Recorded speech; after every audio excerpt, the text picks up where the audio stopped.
Selamat pagi anak-anak. Pagi, Bu. Selamat pagi, Bu. Apa kabarnya? Baik, Ibu. Baik, Ibu. Oke, puji Tuhan kalau gitu. Nah, sebelum kita memulai pelajaran kita, Ibu minta kesediaan dari satu orang untuk memimpin doa. Ibu minta kesediaan dari adik Nadine. Baik, sebelum kita memulai mata pelajaran kita, mari kita menghadap Tuhan dalam doa, kita berdoa.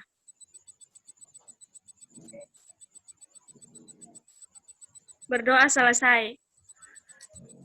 Terima kasih adik Nadine. Nah, anak-anak, Ibu. oke, sebelum itu Ibu mau absen dulu. Ini Ibu panggil nama nanti yang kalau hadir nanti bilang hadir ya, oke? Oke, Ibu. Oke, yang Siap, pertama, Ibu. Indah Permatasari. Hadir, Bu. Hani, Hadir, Ibu. oke, Nadine, Hadir, Bu. Leli Ematan, Hadir, Bu. Deviena Kapitan, Siap diri, Bu. Esther Buka, Hadir, Ibu. Elsie Cornelius, Alpa, Ibu. Tidak Teresia ada Janita Luan. keterangan, Ibu. Sama juga, Ibu. Oh, oke. Nanti ini karena mereka sudah masuk, nanti kalian yang ikut pelajaran hari ini bisa kasih tahu materi di mereka supaya mereka juga sama-sama belajar. Oke, jadi anak-anak hari ini kita akan belajar materi mengenai suhu dan perubahannya. Oke, jadi anak-anak hari ini kita akan masuk pada bab yang keempat, yaitu mengenai suhu dan perubahannya. Nah, pada pertemuan yang pertama ini kita akan belajar tentang suhu dan juga alat ukur suhu, yaitu termometer. Nah, anak-anak, sebelum kita mengetahui apa itu suhu, yang pertama-tama kita melakukan sebuah percobaan, yaitu yang pertama, ini indera perasa, khususnya kulit kita dapat merasakan panas dan dinginnya suatu benda. Namun, apakah alat indera merupakan pengukur panas dan dingin yang handal? Oke, kita perhatikan gambar berikut.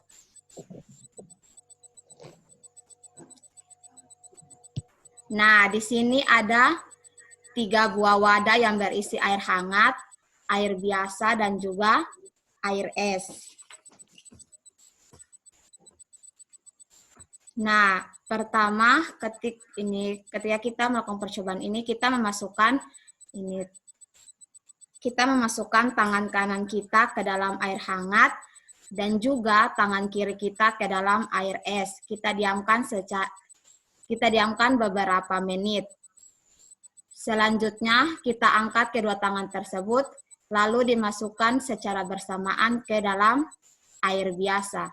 Kira-kira menurut kalian, ini apa yang kalian rasakan ketika kalian memasukkan salah satu tangan ke air yang panas, terus setelah itu ke air es, lalu kedua tangan tersebut dicelupkan ke dalam air biasa. Apa yang kalian rasa? Mungkin salah satu bisa menjawab. Kalau di air panas, tangan kayak terbakar. Terus kalau di air dingin, tangan kram, Ibu. Nah, kalau misalnya ketika kedua tangan dimasukkan bersamaan ke air biasa, apa yang terjadi? Saya, Ibu. Oke, siapa itu? Indah, silakan. Kalau dari saya, ketika tangan kanan masuk di air hangat, terus tangan kiri di air es, berarti ketika dua-duanya dicelupkan di air biasa, hangat. Oke, Hani bisa Belum habis ibu saya. sabar dulu supaya Indah bisa menjelaskan apa yang dia Saya belum mau habis jelaskan. Bu. Setelah itu baru Hani menjelaskan. Oke, Indah silakan. Ketika kedua tangan kita dimasukkan ke dalam air biasa, tangan kita terasa kram, Ibu. Karena panas dan dingin ketemu air apa, Ibu, biasa. Atau jadi tangan kita kram, Ibu. Itu Oke, mungkin ada lagi yang lain.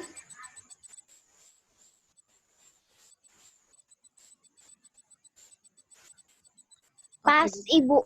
Oke, Ibu jelaskan lanjut ya. Nah, ketika tangan kita yang kanan dimasukkan ke air hangat, lalu tangan kiri dimasukkan ke air es, kita akan merasakan yang satunya panas terus dan yang satunya dingin. Lalu ketika kedua tangan dimasukkan ke dalam air biasa, maka kita akan merasakan ini salah satu tangan kita itu, misalnya tangan kanan akan merasa panas, sedangkan tangan kiri akan merasa dingin. Nah, kenapa hal ini terjadi? Jadi dari percobaan ini kita bisa ambil kesimpulan bahwa alat perasa khususnya kulit kita itu tidak dapat menjadi alat ukur suhu yang handal. Nah, sekarang kita masuk konsep suhu. Jadi, suhu adalah suatu besaran yang menunjukkan derajat panas khususnya pada benda. Nah, secara mikroskopis, suhu menunjukkan adanya energi yang dimiliki oleh suatu benda. Setiap atom dalam suatu benda bergerak. Setiap atom dalam suatu benda bergerak baik dalam bentuk perpindahan atau gerakan pada tempat getaran. Nah, di sini kita lihat ada suhu dan juga panas. Nah, menurut kalian kira-kira suhu dan panas itu sama atau beda? Beda. Oke. Kenapa Hani mengatakan kalau suhu dan panas, konsep suhu dan panas itu berbeda? Oke, ini penjelasan mengenai konsep suhu dan panas. Jadi suhu dan panas itu tidak sama. Kita lihat bahwa suhu adalah salah satu bentuk energi yang mengalir. Jadi konsep suhu dan panas itu tidak sama. Nah, kita lihat sini bahwa panas adalah salah satu bentuk energi yang mengalir, sedangkan suhu dia menunjukkan derajat atau tingkat energi panas suatu benda. Nah, di sini kan biasa kita sering mendengar ini ada yang mengatakan bahwa suhu rendah dan juga suhu tinggi atau panas benda dan ini suhu rendah dan juga suhu tinggi. Nah, suhu rendah itu menyatakan tingkat energi, sedangkan panas benda sama dengan rendah. Ketika suhunya rendah, maka panas bendanya rendah. Nah, sedangkan ketika suhunya tinggi atau tingkat energinya tinggi, maka suhu benda itu menjadi tinggi. Sampai sini paham? Halo anak-anak, sampai sini paham? Paham, Ibu. Oke, kita lanjut. Ibu. Jadi sudah tahu kan kalau suhu dan panas itu tidak sama.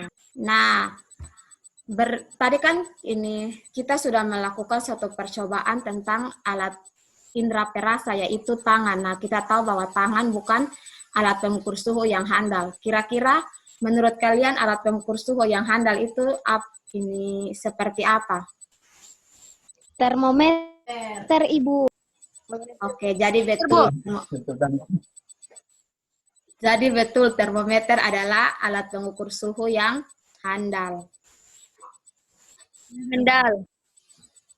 Nah, kita masuk dalam pengertian termometer. Termometer yaitu termos berasal dari bahasa Yunani yang artinya panas dan meter yang artinya mengukur. Jadi termometer adalah alat untuk mengukur panas. Nah, jadi termometer adalah alat untuk mengukur suhu panas suatu benda. Nah, kita masuk dalam prinsip kerja dari termometer. Yang pertama, sifat termometrik zat. Volume zat akan berubah apabila dipanaskan atau didinginkan. Yang kedua, energi panas menyebabkan molekul zat bergerak menjauh, yang menyebabkan jarak molekul menjadi renggang dan volume bertambah dan juga massa zat tetap.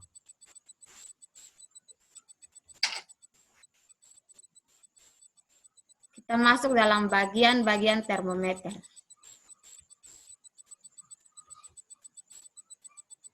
Nah, kita bisa perhatikan gambar di samping ini. Nah, bagian-bagian termometer terdiri dari pipa kaca berupa pipa kapiler, zat cair yang berisi termometer, yaitu zat cair sini pada termometer itu bisa berupa zat cair raksa maupun alkohol.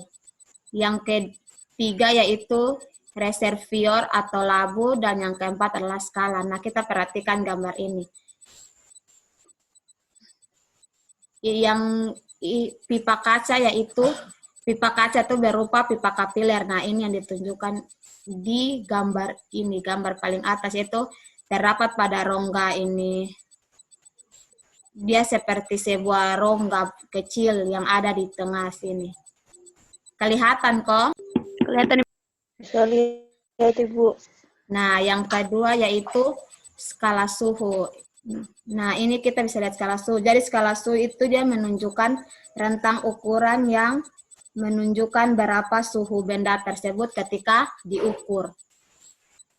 Nah, yang warna merah ini adalah yang warna merah ini menunjukkan dia punya zat cair, yaitu saat suhu meningkat, maka permukaan zat cair akan naik atau memuai dan sebaliknya. Nah, ini ketika suhu meningkat, maka zatnya akan naik.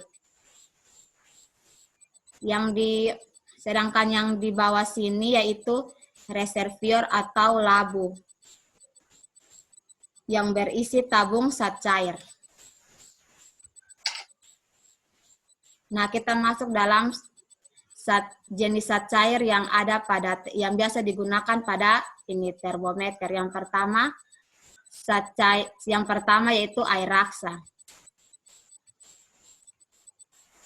Air raksa memiliki keuntungan dan juga kelemahan. Nah, kita bahas pertama itu keuntungan.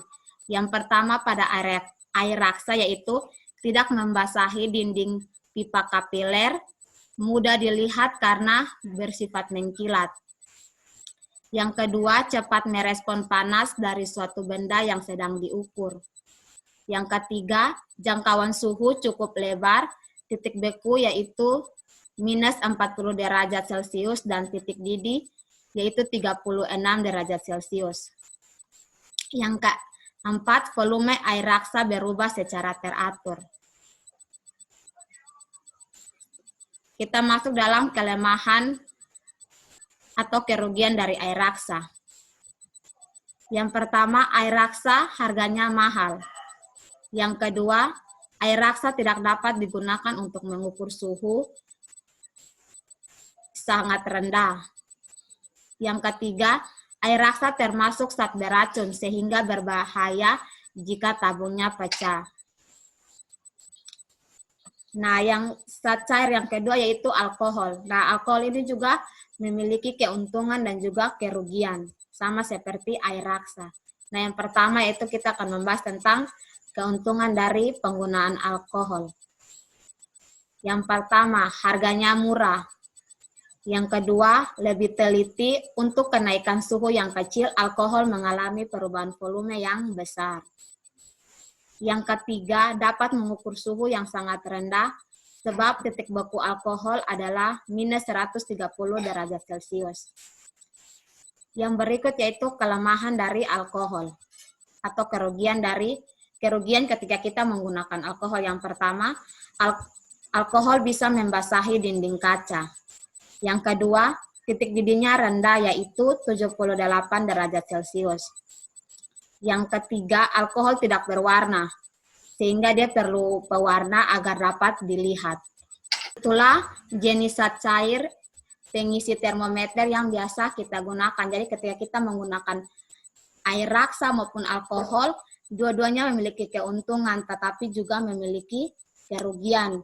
Jadi ketika kita menggunakan kedua zat cair tersebut, kita harus berhati-hati, apalagi air raksa. Karena air raksa ketika kita menggunakan dan ini tidak berhati-hati, sehingga ia pecah, maka akan menyebabkan kerugian. Nah, di sini ada pertanyaan, mengapa bukan air saja yang digunakan sebagai pengisi termometer? Mengapa harus menggunakan alkohol atau air raksa? Ada yang bisa menjawab? Saya, Ibu. Siapa? Indah? Ya, Ibu. Oke, silakan Indah. Kalau saya mungkin yang pertama karena air biasa itu kan dia kan warnanya bening toh, itu cerah toh. Jadi nanti susah untuk ini apa. Jadi lebih baiknya tuh pakai zat cair yang berwarna, Ibu. Oh, oke, berikan tepuk tangan dulu buat Indah yang sudah mau menjawab. Nah, jadi kenapa ini pada termometer itu tidak menggunakan ini air? Karena air itu memiliki sifat anomali. Kita lihat penjelasannya. Nah, karena air memiliki sifat anomali sebab sebagian besar zat akan memuai jika dipanaskan. Akan tetapi pada suhu 0 sampai 4 derajat Celcius, air justru mengalami penyusutan. Nah, hal inilah yang membuat air tidak bisa digunakan untuk pengisi pada termometer, sehingga termometer itu hanya menggunakan alkohol dan juga air raksa. Oke, anak-anak, mengerti? Mengerti, Bu. Oke, baik, kita lanjut ke materi yang berikut. Ingat ya, nanti sebentar Ibu akan tanya kembali, jadi kalian harus berkonsentrasi. Nanti kalau siapa bisa jawab, akan dapat nilai. Nah, ini sifat anomali. Iya, Bu. Anomalia air, yaitu salah satu akibat anomalia air, itu pada musim dingin itu sungai atau laut hanya membeku pada permukaannya, sedangkan pada bagian dalam tidak beku, sehingga ikan dan berbagai biotanya tetap bertahan hidup di musim dingin. Nah, kita bisa kita bisa merasakan ketika air yang misalnya kita taruh di sebuah tempat pada musim dingin, pada saat ini keesokan paginya ketika kita menyentuh air tersebut, maka akan terasa dingin. Nah, itu adalah salah satu akibat dari ini sifat anomali air.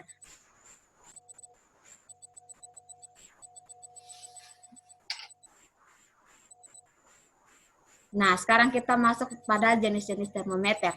Sebelum Ibu jelaskan, siapa sih yang tahu ada coba sebutkan jenis-jenis termometer yang kalian ketahui. Jadi kalau siapa bisa menjawab, Ibu akan kasih dia nilai 100. Yang saya tahu termometer medis.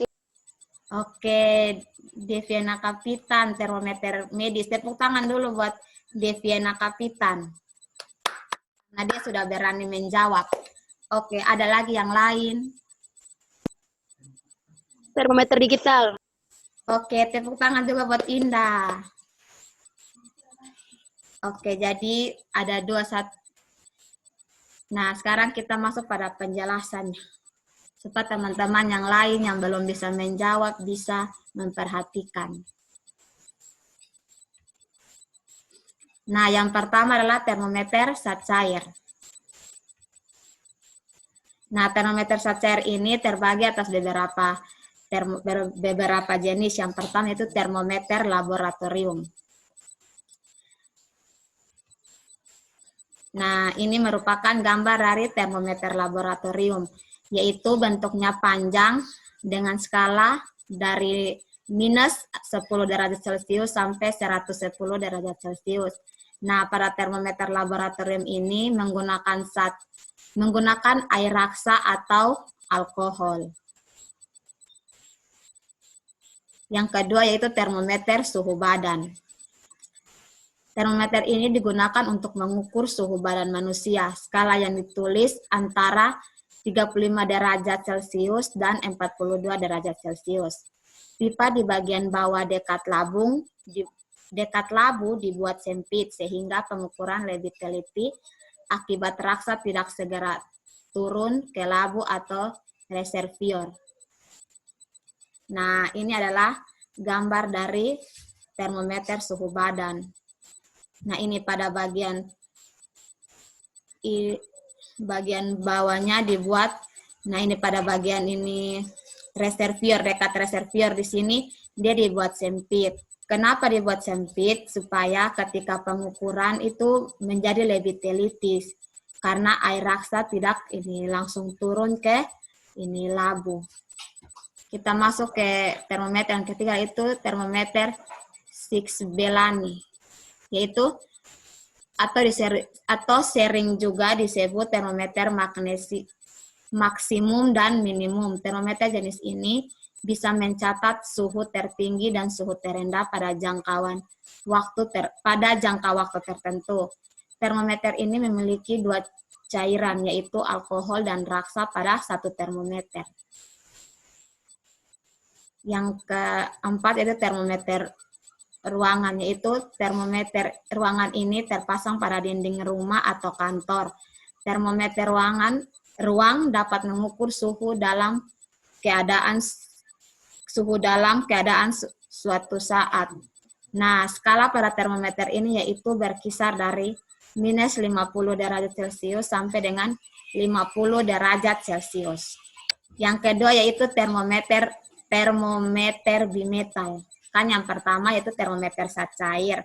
Nah, yang kedua yaitu termometer bimetal. Nah, termometer bimetal memakai logam dalam mengukur suhu dengan prinsip logam yang akan memuai jika dipanaskan dan menyusut jika sedang didinginkan. Kepingan bimetal berbentuk spiral dan tipis. Semakin besar suhu, kepingan bimetal semakin melengkung dan menyebabkan jarum penunjuk bergerak ke kanan ke arah angka yang lebih besar. Jika suhu turun, jarum penunjuk bergerak ke kiri ke angka yang lebih kecil. Nah, di sini kan ini. Jadi, pada termometer bimetal ini ketika dia menyusut maka dia punya arah jarum penunjuk itu akan bergerak ke kiri atau ke angka yang lebih kecil. Nah, jika dia memuai, maka dia akan ke angka yang lebih besar. Ini merupakan gambar dari termometer bimetal. Yang ketiga yaitu termometer kristal cair. Nah, terdapat kristal cair yang warnanya dapat berubah jika suhu berubah. Kristal cair ini dikemas dalam plastik tipis untuk mengukur suhu tubuh. Kristal cair ini dikemas dalam plastik tipis. Dia bisa berfungsi untuk mengukur suhu tubuh, suhu akuarium, dan sebagainya. Nah, ini adalah gambar dari termometer kristal cair. Nah, anak-anak, demikianlah pembelajaran kita hari ini, yaitu mengenai suhu dan juga alat pengukur suhu, yaitu termometer. Mungkin ada yang ingin bertanya, Ibu persilakan. Jika kalian tidak bertanya, maka Ibu yang akan bertanya.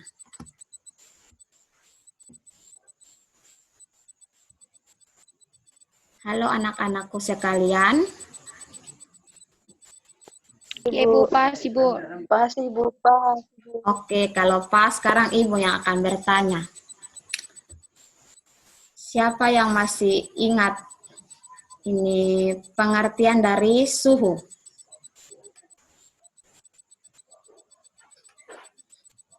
Satu orang silakan menjawab. Apa itu suhu? Mas. Ayo, jangan malu-malu, silakan menjawab. Oke, kalau tidak ada yang menjawab, Ibu tunjuk satu orang ya. Indah, silakan. Hai, Ibu. Oke, silakan Indah. Ibu. Silakan menjawab pengertian dari suhu itu apa? Apa yang Indah tangkap selama pembelajaran ini? Maksudnya apa yang Indah tahu tentang suhu? Suhu itu apa? Besaran yang menyatakan derajat panas suatu benda, Ibu. Oke, tepuk tangan buat Indah dulu. Yang lain bisa kasih menyala mic. Wah, keren Indah. Oke. Sekarang coba sebutkan jenis-jenis dari ini termometer. Ini baru dibahas tadi. Termometer digital, termometer bimetal, termometer zat cair, terus termometer ini apa tadi suhu badan, terus termometer apa lagi tadi? Yang saya ingat hanya itu, Ibu. Oke, terima kasih buat Indah yang telah menjawab. Berikan tepuk tangan dulu buat Indah. Jadi dari tadi ini yang perhatikan hanya Indah sendiri. Yang lain kemana? Kenapa kalian tidak perhatikan? Oke, jadi anak-anak, hari ini kita belajar tentang suhu dan perubahan. Nah, hari ini kita belajar tentang suhu dan juga alat pengukur suhu yaitu termometer. Jadi betul, suhu adalah besaran yang menyatakan derajat panas suatu benda. Nah, sedangkan dan juga terdapat beberapa jenis-jenis termometer yaitu jenis termometer zat cair, termometer bimetal dan juga termometer kristal cair. Nah, termometer zat cair itu bisa terdiri dari termometer laboratorium, termometer suhu badan dan termometer ruang. Jadi Ibu harap ketika kalian sudah belajar hari ini mengenai suhu dan juga jenis-jenis termometer, kalian bisa mengerti dan bisa menerapkannya dalam kehidupan. Oke, sekian pembelajaran kita hari ini. Ibu telah memberikan tugas lewat WA, jadi Ibu harap kalian bisa mengerjakan tugas tersebut. Dan juga ini minggu depan kita akan belajar materi mengenai skala suhu. Jadi Ibu harapkan supaya kalian bisa belajar ini materi mengenai skala suhu karena sebelum kita memulai materi minggu depan Ibu akan memberikan kalian tes. Oke, dimengerti? Mengerti, Bu. Nah, oke. Jadi Ibu untuk tugasnya nanti dikumpulkan di mana, Ibu?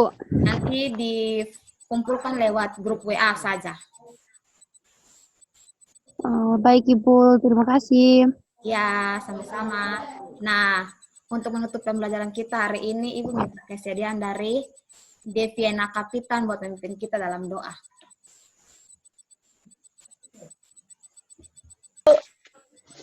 Baiklah, Ibu Guru dan teman-teman semua, sebelum kita mengakhiri dengan pembelajaran kita pada hari ini, mari kita sama-sama berdoa dan izinkan saya memimpin doa ini dengan agama dan kepercayaan saya, agama Kristen Protestan. Berdoa mulai. Berdoa selesai. Baik, terima kasih buat Deviana Kapitan. Ini sekian pembelajaran kita hari ini. Selamat pagi dan terima kasih. Selamat pagi anak-anak. Selamat pagi, Bu. Terima kasih, Bu. Ya.